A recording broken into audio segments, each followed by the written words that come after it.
Layla's hands trembled as she pressed against Leonardo Benedetti's chest, counting compressions. The most feared Mafia boss in New York lay unconscious on his marble floor, his face ashen, his powerful body suddenly fragile beneath her palms. "Don't you dare die on me," she whispered fiercely, her voice breaking as she tilted his head back to give rescue breaths. The sound of his bodyguard's footsteps thundered through the mansion, but she couldn't stop. Not now. Not when his life was literally in her hands. She'd seen him sentence men to death with a single word, watched him command empires with a gesture, but in this moment the untouchable Don was just a man whose heart had stopped beating. And somehow, against all logic and reason, she was the only one who could save him. How had a single mother working 3 jobs to feed her daughter become the only thing standing between New York's most dangerous man and death?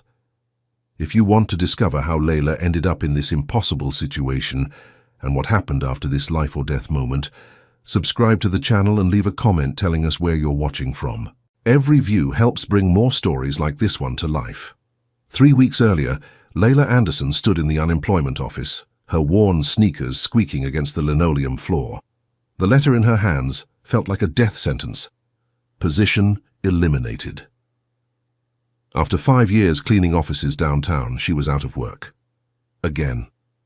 At 28, she'd already cycled through more jobs than she could count, each one barely covering rent in their tiny Bronx apartment, while she juggled night classes and caring for her 4-year-old daughter, Mia. "Miss Anderson?" The employment counselor looked at her over wire-rimmed glasses. "I have one opening. It's a live-in housekeeping position, Upper East Side. The pay is excellent, but the client is particular." Layla's heart sank. Live-in meant leaving Mia with her grandmother during the week, but the number on the paper the counselor slid across the desk made her breath catch. It was 3 times what she'd been making, enough to finally get ahead, to stop choosing between electricity and groceries. "I'll take it," she said, before she could talk herself out of it. 2 days later, Layla stood in front of a limestone mansion on East 72nd Street, her single suitcase feeling pathetically small. The building loomed above her, all old money and power. She'd cleaned plenty of wealthy homes, but this was different. This was intimidating in a way she couldn't quite name. A severe woman in her 60s opened the door. "You're the new girl? I'm Mrs. Chen, head of household staff. Mr. Benedetti expects perfection. No questions, no gossip, no mistakes, understood?" Layla nodded, following Mrs. Chen through hallways lined with artwork that probably cost more than her entire neighborhood. The older woman rattled off rules. Mr. Benedetti took his espresso at exactly 6 a.m., never spoke before noon on Sundays, worked from his private study until midnight most nights. He was not to be disturbed, ever. "What kind of business is he in?" Layla asked as they climbed a servant's staircase. Mrs. Chen's expression hardened. "The kind you don't ask about. Your job is to clean, not to know. Your quarters are here." She opened a door to a small but immaculate room. "You start at 5 a.m. I suggest you sleep." That first week, Layla barely saw Leonardo Benedetti. She caught glimpses. A tall figure in an impeccable suit disappearing into black SUVs, the sound of Italian being spoken in hushed tones behind closed doors, the occasional raised voice that made other staff members pale and scatter. She cleaned his study while he was out, noting the expensive whiskey, the leather-bound books in Italian, the single photograph of a young boy that seemed out of place among the masculine severity. She learned his patterns without meaning to. The way he left his espresso cup, exactly 2 inches from the edge of his desk. How he discarded his suit jacket over his desk chair, never the coat rack. The fact that he worked until his fingers cramped, evidenced by the tension relief ball she found each morning, squeezed into permanent deformation. On Friday of her 2nd week, Layla was polishing the banisters in the main hallway when the front door burst open. She looked up and froze. Leonardo Benedetti filled the doorway like a storm. He was younger than she'd expected, maybe 35, with sharp features. Dark hair touched with silver at the temples, and eyes so intense they seemed to cut through everything they touched. His tailored black suit fit perfectly across broad shoulders, and a geometric tattoo peeked above his collar. 2 men flanked him, both armed, both watching the street like predators. "Out," he said, his voice low and commanding. The bodyguards disappeared instantly. Layla's hand tightened on her cleaning cloth. She should leave too, but her feet wouldn't move. For a moment their eyes met, and something electric passed through the air. His gaze raked over her, not lewdly, but with an intensity that felt like being seen for the first time in years. "You're new." It wasn't a question. "Yes, sir. Layla Anderson. I know who you are." He moved past her toward his study, then paused. "You rearranged my desk." Her heart hammered. "I cleaned it. Everything went back exactly where—" "The photo." His jaw tightened. "You moved the photo." She had, just an inch to dust beneath it. "I'm sorry, it won't happen again." Leonardo turned fully to face her, and she saw something flicker in his dark eyes. Pain, maybe, or memory. "That photo stays where it is. Always. Capiche?" "I understand." He studied her for another long moment, and Layla felt her skin warm under his scrutiny. Then he nodded once and disappeared into his study, the door closing with a decisive click. Mrs. Chen appeared from nowhere, her expression thunderous. "What did I tell you about bothering Mr. Benedetti?" I didn't mean to. Your job hangs by a thread, girl, don't test him." But that night, as Layla lay in her narrow bed, she couldn't stop thinking about the photograph, about the grief she'd glimpsed in Leonardo Benedetti's eyes, about the way her heart had raced when he looked at her. She told herself it meant nothing. He was her employer, a dangerous man in a world she couldn't begin to understand. She was just trying to survive, to build a better life for Mia.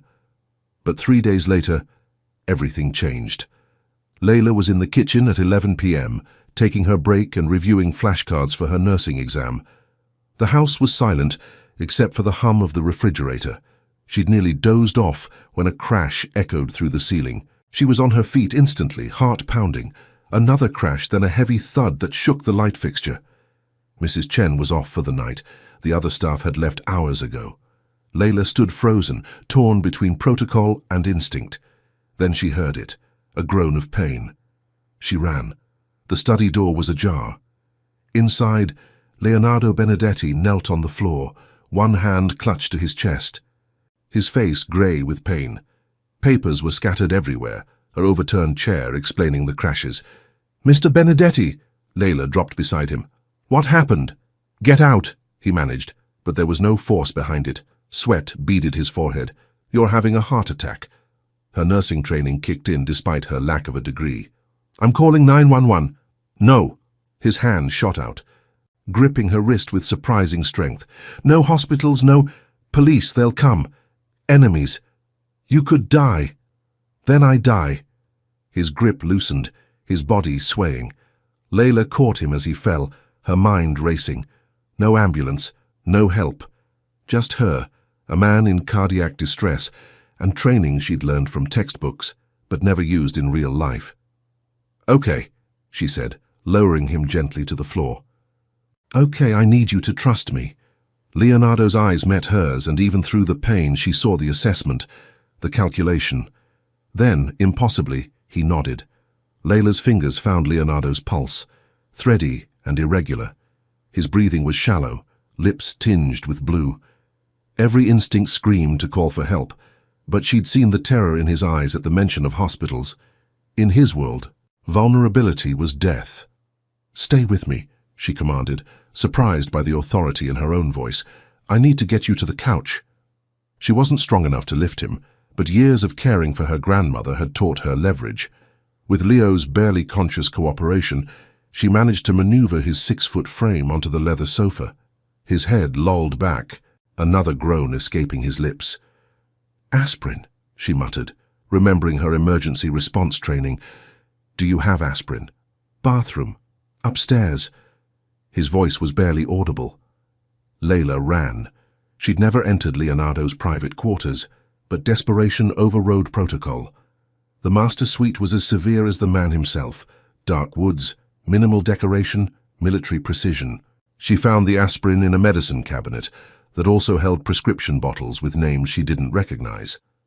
Back in the study, she crushed the aspirin between 2 spoons, faster absorption. "Open," she ordered, and when Leo's eyes flickered open in confusion, She didn't hesitate. She tilted his head, placed the powder under his tongue.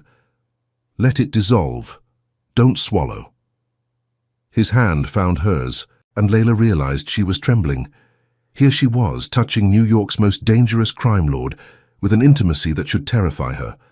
But all she felt was fierce determination to keep him breathing. She monitored his pulse. 60 seconds, 90, 2 minutes.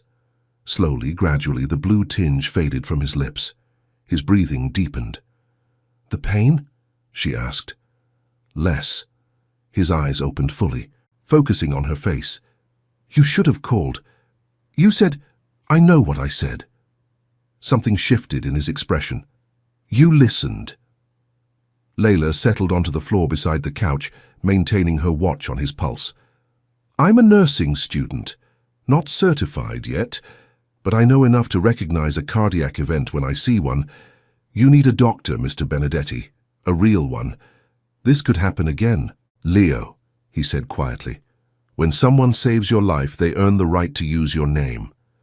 The intimacy of it struck her. She'd worked in his house for 2 weeks without ever being acknowledged as more than furniture. Now he was offering his name like a gift. "Leo," she tested the word, "you still need medical attention. I have a doctor, private, discreet." He tried to sit up, winced, and Layla's hand immediately pressed against his shoulder. "Not yet. Your heart rate is still elevated. Give it 20 minutes. To her amazement, he obeyed, settling back against the cushions. His dark eyes never left her face. "Why are you here?" he asked after a moment. "A nursing student working as a maid." Layla's defenses rose instantly. "Bills don't pay themselves." "No. But there are easier ways, better ways. Not for someone like me." The words came out sharper than she intended. "Not for a single mother from the Bronx with a high school diploma and dreams that cost money I don't have." Leo's expression didn't change, but something flickered in his eyes. Understanding, maybe. "A daughter." Layla nodded, her hand instinctively moving to her pocket, where she kept Mia's photo. "She's 4. She's why I took this job. The pay lets me afford daycare while I finish school. It lets me give her things I never had." "Show me." It wasn't a request, but somehow it didn't feel like a command either. Layla pulled out the worn photo, Mia at her last birthday, chocolate cake smeared across her grin, joy radiating from every pixel. Leo took the photo with surprising gentleness. For a long moment he just stared, and Layla watched emotions play across his face. Pain, loss, something that looked like yearning. "Beautiful," he finally said, handing it back. "She has your smile. She has everything good in this world." Layla tucked the photo away carefully. "I would do anything for her. Anything to make sure she has better than I did." "I understand that." Leo's voice had gone rough. "My son, he would have been 6 this year." The photo in the study. The grief in his eyes. Understanding crashed over Layla like a wave. "I'm so sorry," she whispered. "Leukemia. We tried everything, every treatment, every specialist, every prayer to a God I'm not sure exists." His jaw clenched. "Money couldn't save him, power couldn't save him. All I could do was hold him while he slipped away." Layla's throat tightened. Before she could think better of it, her hand covered his. "What was his name?" "Marco." Leo's fingers curled around hers. "He loved dinosaurs and hated vegetables and laughed at terrible jokes. He was everything good that I'm not." "That's not true." "You don't know me, Layla Anderson. I know you loved your son. I know you're in pain and not just physically." She squeezed his hand. "I know you're human, even if you don't want anyone else to see it." For a moment, the great Leonardo Benedetti looked utterly lost. Then his phone buzzed, shattering the moment. He pulled away to check it, his mask sliding back into place. "My doctor is 20 minutes out." He sat up slowly, testing his stability. "You'll need to let him in. Tell no one else about this. No one. Capisce?" "I understand." "Do you?" Leo stood, steadying himself with one hand on the couch. "In my world, weakness is an invitation. What happened tonight? If it gets out, People I've kept in check will see opportunity. Blood will spill. Innocent people will die. Layla rose too, meeting his gaze. Your secret is safe with me. I have too much to lose to be careless. Something passed between them then. A recognition, a connection that went beyond employer and employee. They were both survivors, both fighting impossible battles, both protecting something precious. You asked why I don't go to hospitals, Leo said quietly. 3 years ago, someone I trusted sold information about my son's treatments. Rivals used that to find us at the hospital. Marco was terrified. After that, he never felt safe again, even when we moved him to private care. His hands clenched into fists.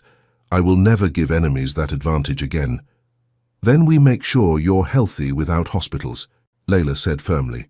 But you have to actually take care of yourself. That means following doctor's orders, reducing stress, eating properly.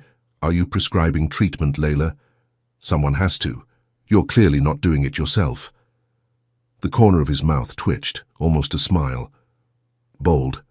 Most people who speak to me that way end up regretting it.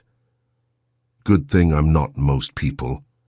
This time he did smile, just slightly, and it transformed his face. For a heartbeat, he wasn't the feared Mafia boss. He was just Leo, a man who'd lost everything and built walls so high he'd forgotten what it felt like to let someone in. The doorbell rang, and the moment shattered. That's Dr. Russo, Leo said, his professional mask firmly in place. Show him to the study, then get some sleep. Tomorrow we pretend tonight never happened. But as Layla headed for the door, she knew that was impossible. Something fundamental had shifted between them. She'd seen behind the armor, touched the wounded man beneath. And from the way Leo watched her leave, his dark eyes tracking her every movement, she suspected he'd seen behind her armor too. Over the following week, Layla found herself in an impossible position. Dr. Russo had prescribed rest, dietary changes, and stress reduction. 3 things that seemed fundamentally incompatible with running a crime empire. Leo ignored every recommendation. Layla watched him work 18-hour days, skip meals, and maintain the kind of tension that vibrated in the air around him. She saw the way he rubbed his left arm occasionally, the way he'd pause and press a hand to his chest when he thought no one was looking. You're going to have another attack, she said on Thursday evening, bringing his requested espresso to the study at 11 p.m. Leo didn't look up from his laptop. Leave the coffee.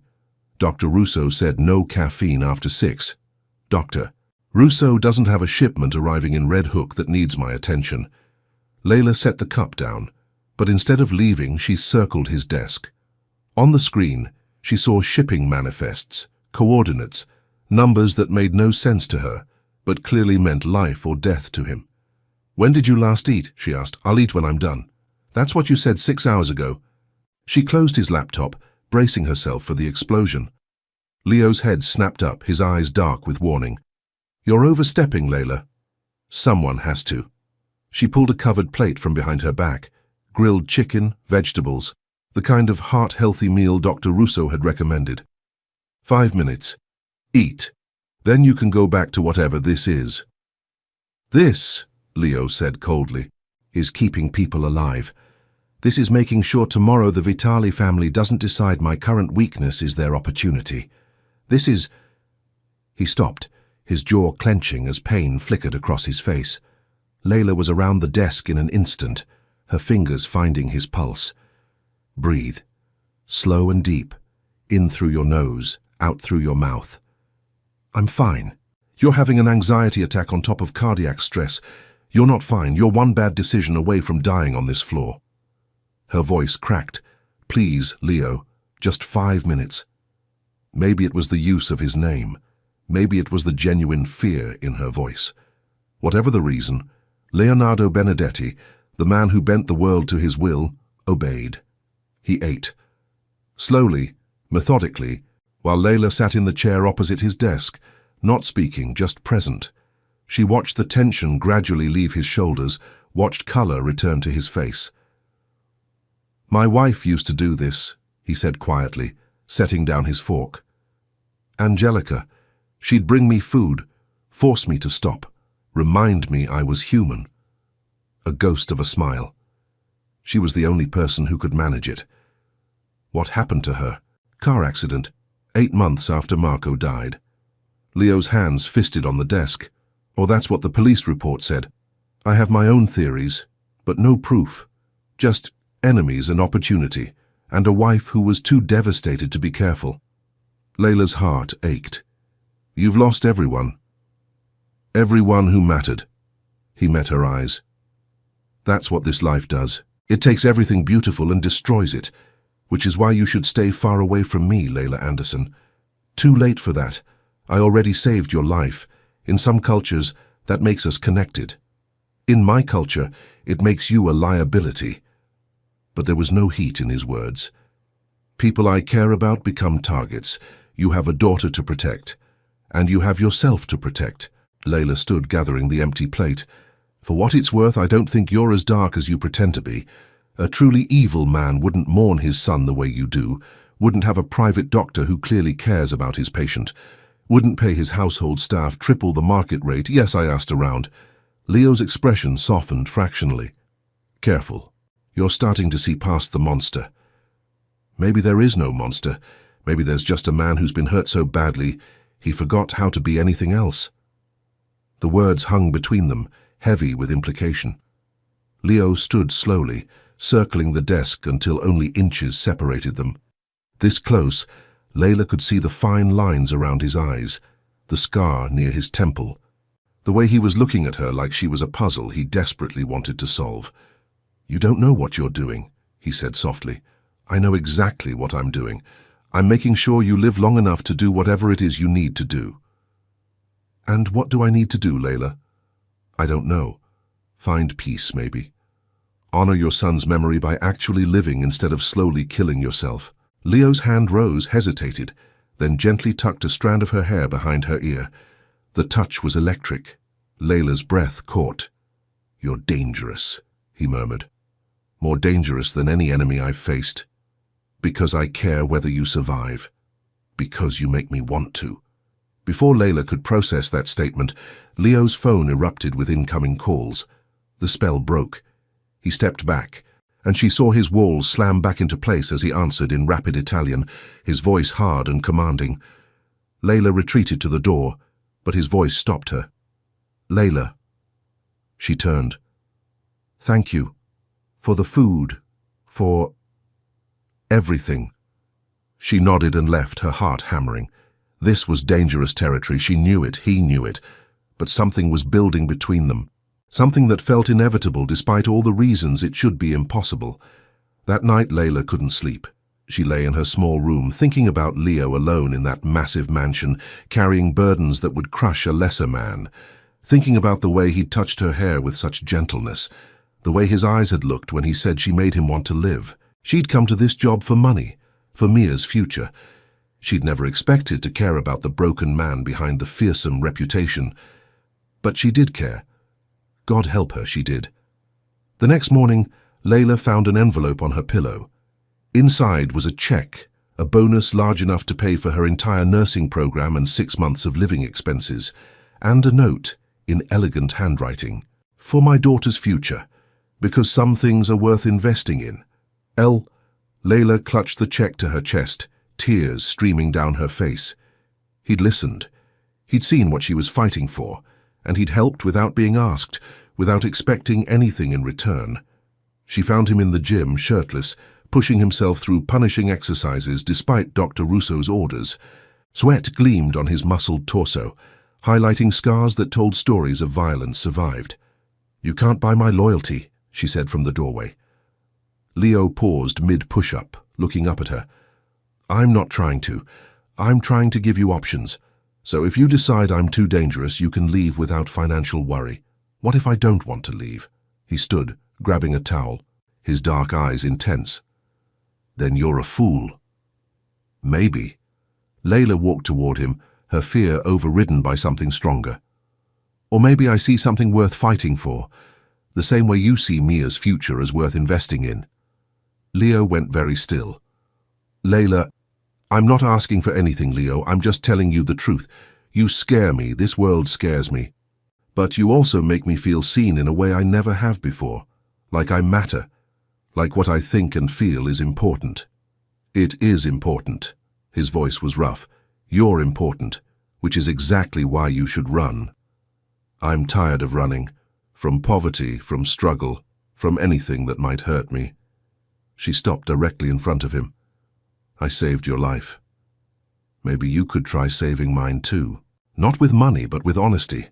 Tell me what you're feeling. For a long moment, Leo just stared. Then his control cracked. I feel like I'm drowning and you're air, he said hoarsely. I feel like I've been dead since Marco and Angelica, just going through the motions.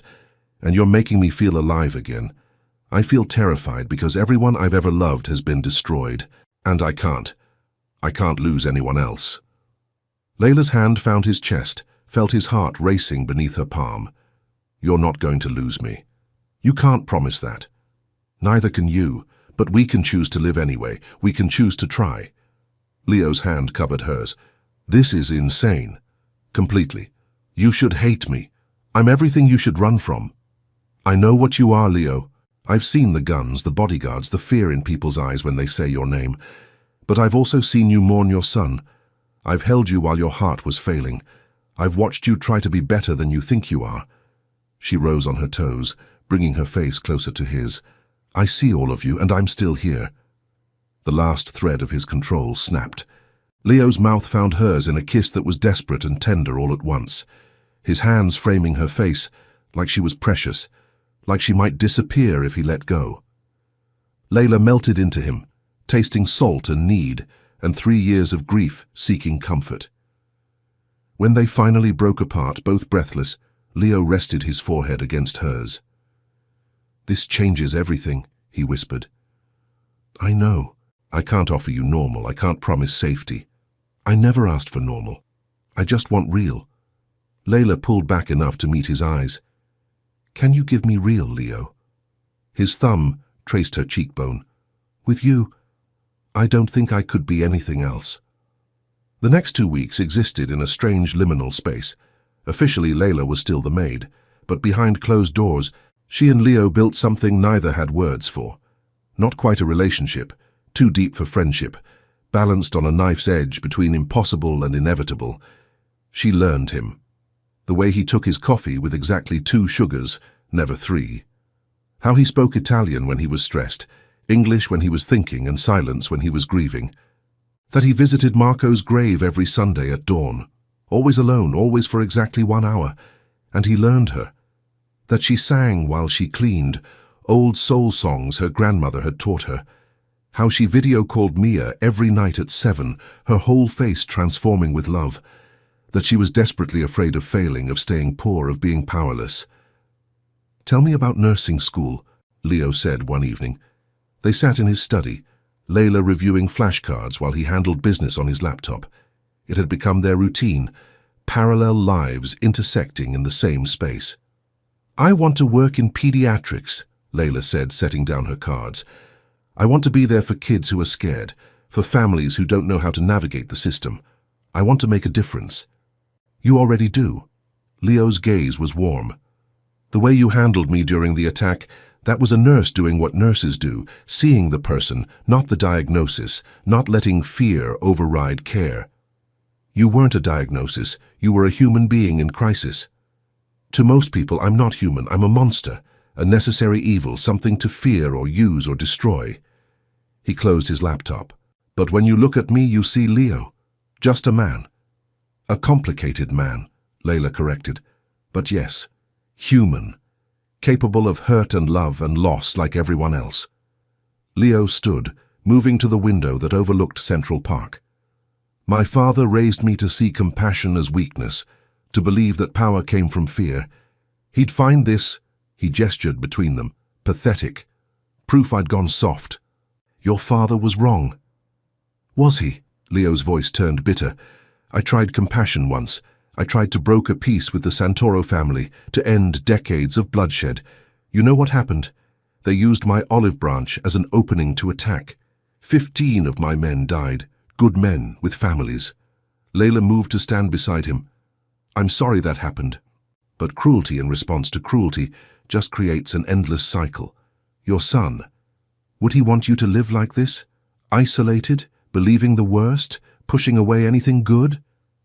Marco would want me to read him bedtime stories and teach him to ride a bike, Leo's voice cracked. He'd want normal things from a normal father, not this. Then give that to someone else. Layla took his hand. So you can't bring Marco back, Leo, but you could help other children. Fund hospitals, research, programs. Turn your pain into something that heals instead of destroys. For a moment, she thought she'd pushed too far. Then Leo's fingers tightened around hers. You see possibilities I gave up on years ago, he said quietly, because they're real. You're not just your past, Leo. You're also your choices going forward. He turned to face her fully, his dark eyes searching. And you? What do you choose, Layla? You, this, whatever it becomes. She took a breath. But I need you to know something. Mia is my priority, always. If this thing between us ever puts her in danger, it won't. The certainty in his voice was absolute. I would burn my empire to ash before I let anything happen to your daughter. That's a promise. Don't promise things you can't control. I control more than you think. Leo cupped her face. I had my people run background checks on everyone in a 10-block radius of your grandmother's apartment. I've had discreet security watching them both since the night you told me about Mia. She's protected, Layla.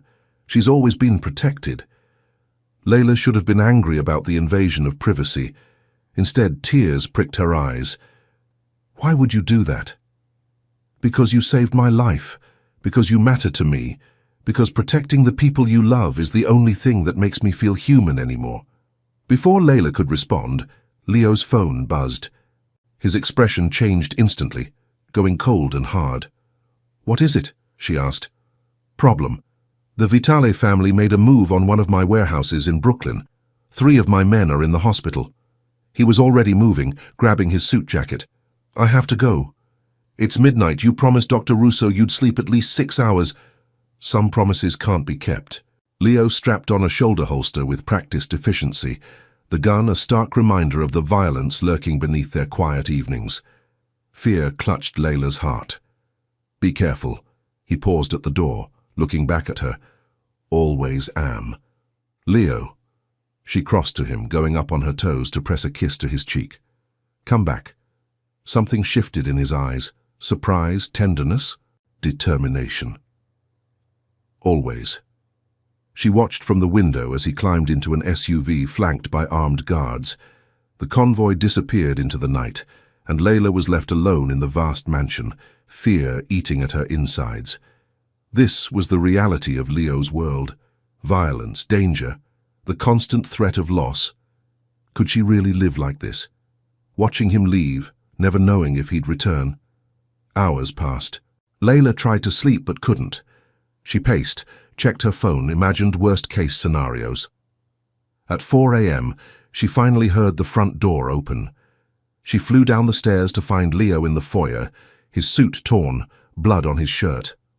Oh my God! Layla's hands fluttered over him, checking for wounds.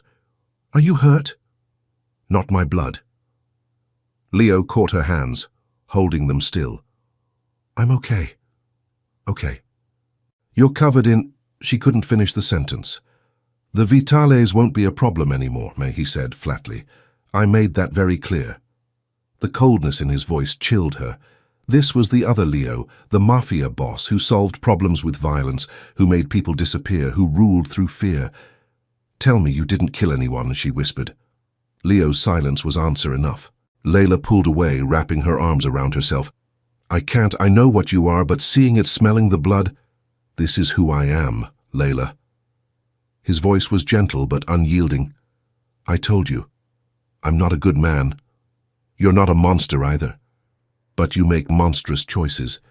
Choices that keep the people I care about alive. Choices that maintain the order that prevents all-out war in this city. Leo stepped closer. I wish I could be different for you, but this is the only way I know to survive. Layla looked up at him, at the man she'd come to care for, despite every rational reason not to. She saw the blood, the violence, the darkness, but she also saw the grief, the loneliness, the desperate need to protect. If we do this, she said slowly, if we really try, I need honesty. Always, no matter how ugly. You want me to tell you when I hurt people? When I make decisions that would horrify you? Yes, because hiding it just makes it worse. Because I'd rather face the truth than live with beautiful lies. Leo studied her for a long moment. Then he nodded. Tonight, I broke a man's arm. I threatened his family. I made sure he understood that coming after me means consequences that span generations. His jaw tightened. It was brutal. It was necessary. And I'd do it again. The words should have sent her running. Instead, Layla reached up and gently touched his face. Go shower, I'll make coffee. Then you're going to sleep for at least 4 hours. And we're going to figure out how to make this impossible thing work.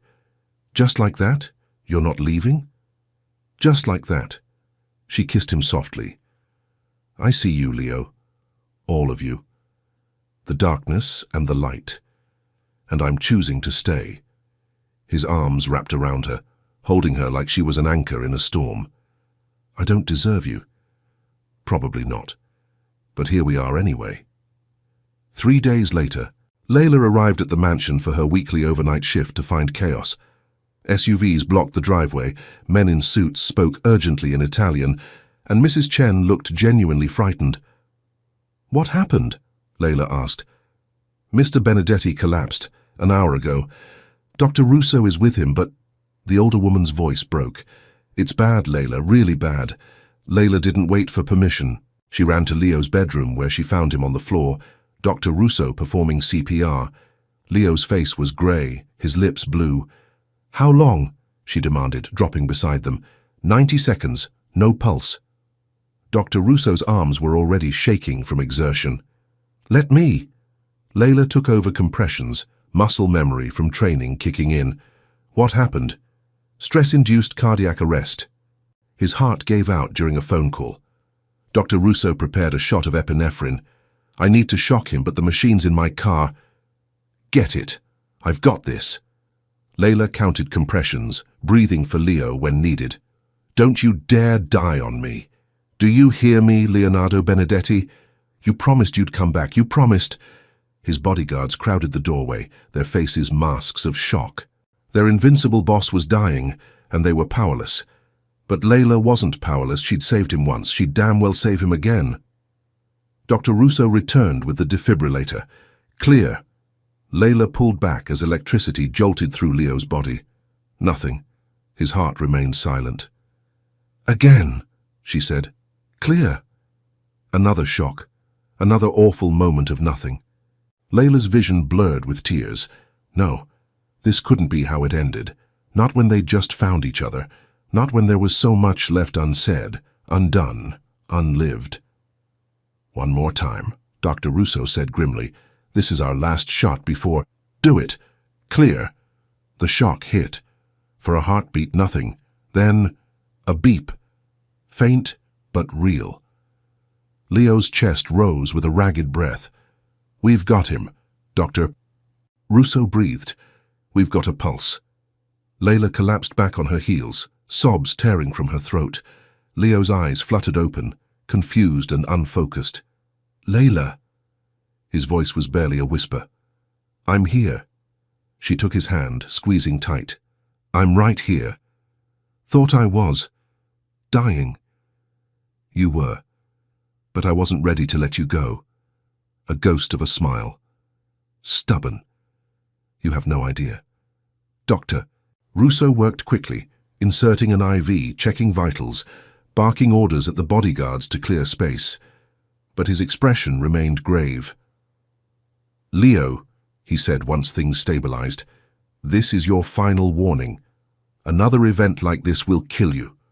No amount of emergency intervention will save you if your heart gives out completely. I understand. Do you? Because understanding and changing are very different things. Dr. Russo looked between Leo and Layla. You need to step back from the business, delegate. Let someone else carry the weight for a while. Leo's laugh was bitter. In my world, stepping back is an invitation for someone to stab you in the back. Weakness is death. And what do you call this? The doctor gestured at the equipment. The chaos. You're dying anyway. At least this way you get to choose how you spend your remaining time. After Dr. Russo left, Layla sat beside Leo's bed, holding his hand. He'd been moved to his room, hooked to monitors that beeped reassuringly. But the reality remained. He was on borrowed time. "I'm sorry," he said quietly. "I know this isn't what you signed up for." "Stop apologizing for being human." Layla brushed hair from his forehead. "You scared me, Leo. Watching you die in my arms, knowing there might not be another chance." "I know. I felt the same watching the light leave Marco's eyes." His grip tightened on her hand. "That's why I work so hard, push so much, because if I stop, if I let myself feel everything I've lost, it'll destroy me. But it's destroying you anyway, just slower." She climbed carefully onto the bed beside him, mindful of the wires. "You can't outrun grief, Leo. You can't work yourself to death to avoid feeling pain." "What else is there?" "Living, really living, not just surviving. Letting yourself love again, even though it's terrifying. Choosing to believe in tomorrow instead of just enduring today." Leo turned to face her, his dark eyes wet. "I don't know how." "Then let me teach you."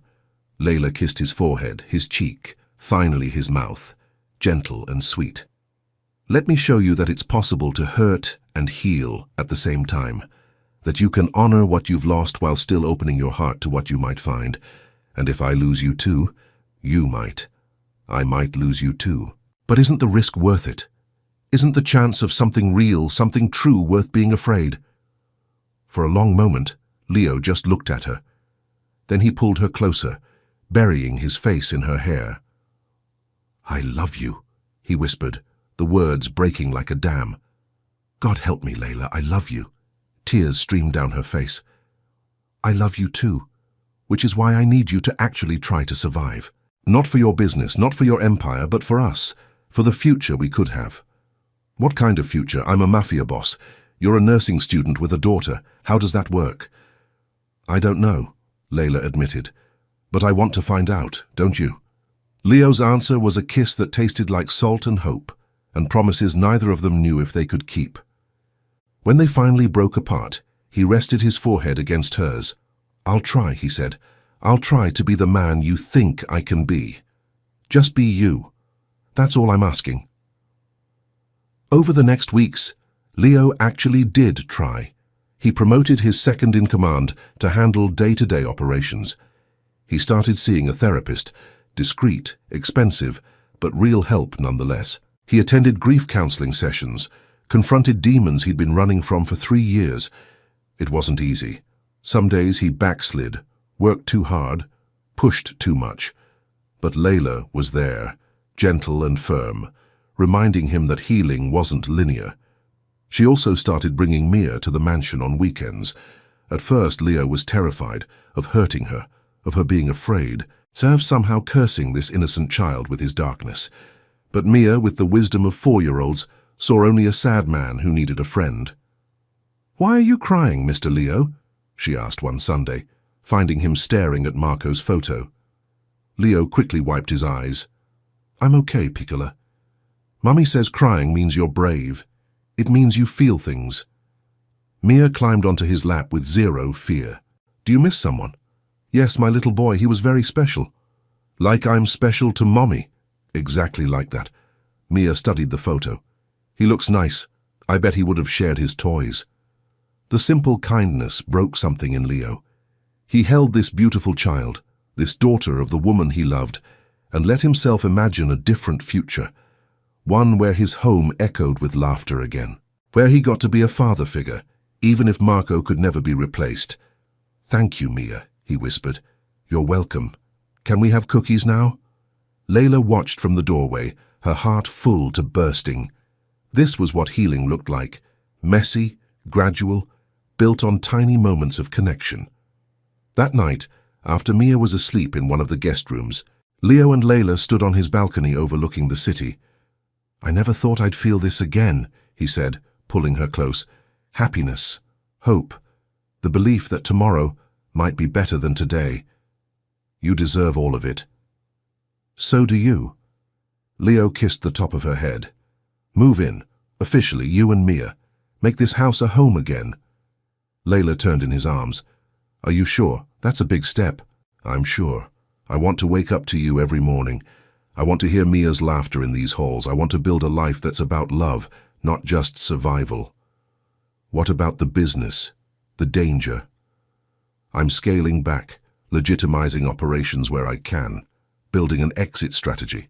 His expression was serious. It won't happen overnight, but I'm done letting violence define me. I want to be the man you see when you look at me, the man Mia feels safe with. And if people try to stop you, if stepping back creates the vulnerability you're afraid of, then I fight. But I fight smart, and I fight for something worth protecting. He cupped her face. You and Mia, you're worth protecting, worth changing for, worth living for. Layla kissed him, pouring everything she felt into it, love and fear and hope and determination. When they broke apart, she smiled. Okay, we'll move in. We'll build this impossible life. We'll figure it out together. Together, Leo agreed. I like the sound of that. 2 years later, Layla stood in the garden of the mansion. Their home now. Truly, watching Leo push Mia on the swing set he'd installed just for her, the little girl's laughter rang out clear and bright, and Leo's face held genuine joy. He'd kept his promises. The business was mostly legitimate now. Real estate, investments, charitable foundations. He still had enemies, still took precautions, but the violence had faded. He'd chosen a different path, and he'd chosen Layla. Chose her every day with actions, not just words. He'd put her through nursing school, established a college fund for Mia, created a family foundation in Marco's name that funded pediatric cancer research. Most importantly, he'd let himself heal. The grief would never fully leave. Marco would always be missed, always loved, but it no longer consumed Leo. He'd learned to carry it differently, to let it coexist with new joy instead of drowning everything good. "Mommy, watch this," Mia called, pumping her legs to swing higher. "I'm watching, baby." Leo caught Layla's eye and smiled, the real smile she'd worked so hard to coax from him. He mouthed, "I love you," across the garden. She mouthed it back, her heart full. This wasn't the life she'd imagined when she took a housekeeping job to make ends meet. It was better, stranger, built on unlikely love and impossible choices, and two broken people deciding to heal together. Layla's hand went to the small bump of her belly, still secret, still new. In 6 months they'd add another laugh to this house, another chance at love, another reason to believe in better tomorrows. "Come here," Leo called, opening his arms. Layla went, letting herself be pulled into his embrace, while Mia swung higher, fearless and free. This was home. This tangled, complicated, beautiful family they'd built from pieces of broken hearts. And watching Leo hold her close, whispering Italian endearments against her hair while their daughter played in the sunshine, Layla knew with absolute certainty that every risk had been worth it. Some love stories started with meet-cutes and fairy tales. Theirs started with a mafia boss collapsing and a maid's quick action, but it was no less real, no less true. It was simply theirs. Hard-won, fiercely protected, and absolutely worth fighting for. This story has reached its end. If it touched your heart in some way, leave your like and share it with someone who also loves emotional stories. New stories coming soon. Until next time.